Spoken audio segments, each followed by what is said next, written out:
Hey guys, this is Teresa with Junqueens, and I have a quick tip for you. I don't know if you guys deal with the difficulty of getting in between these little slats on the little pallet pieces from the Dollar Tree, and as well as like the little crates.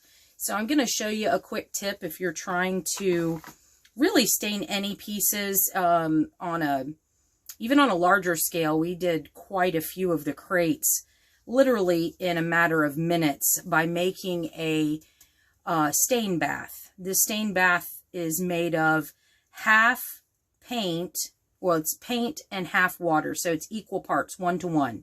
So you can literally take one of these apple barrel paints, put it in a container.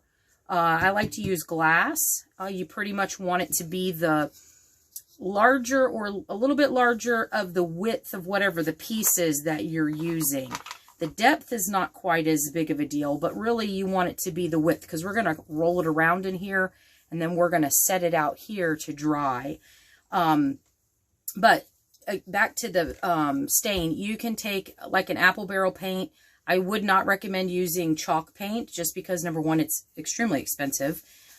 These are only 50 cents, something like that at Walmart. Take yourself a paint, a cheap paint, and do 1 part this and 1 part water, and you can literally make a stain color out of anything.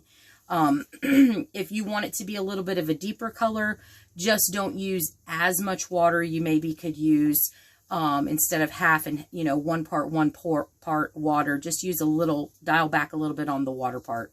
Okay, so you're just going to take this. I'm using gloves because obviously I'm sticking my hands in stain. Most of the time my hands are pretty trash looking, but for the sake of this video, I would recommend using a glove, especially if you have acrylic nails on. And then all you're going to do is just dip it. You're going to roll it around in this, and you're going to see by the time we're done, I didn't put as much stain in this container, but in a matter of seconds, it literally has the whole thing coated. All those little hard to reach spots that seem to take forever, I would say dip it in there, kind of roll it around a little bit, let it drip off for just a second, and then set it to the side. Now you can go, if you're trying to create a project pretty quickly, you can always take that and wipe it back and stain it again if you want it a little bit deeper.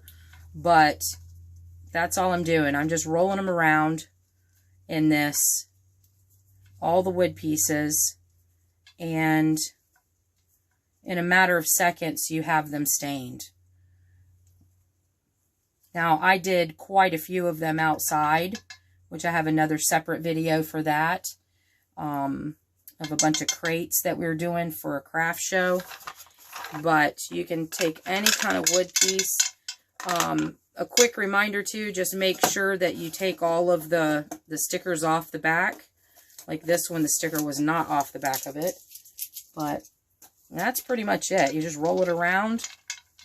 If you have a glove on, then you can just take them out, put them on a tray lined with some type of, I'm just using an old baking tray, and put them out there, let them dry on a paper towel.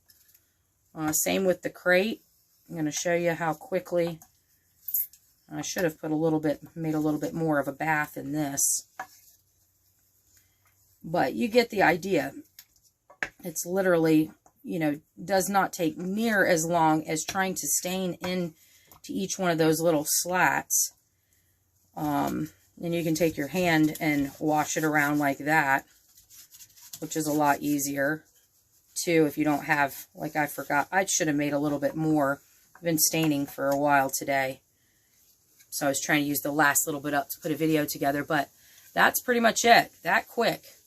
Put it out there, let it dry, and, before you know it, you have all of these pieces that are done very quickly, and then you can move on to painting them with whatever chalk paint or sanding them down and keeping them that color. So, all right, that's just a quick tip from Junk Queens. Thanks, guys. Hope it's helpful.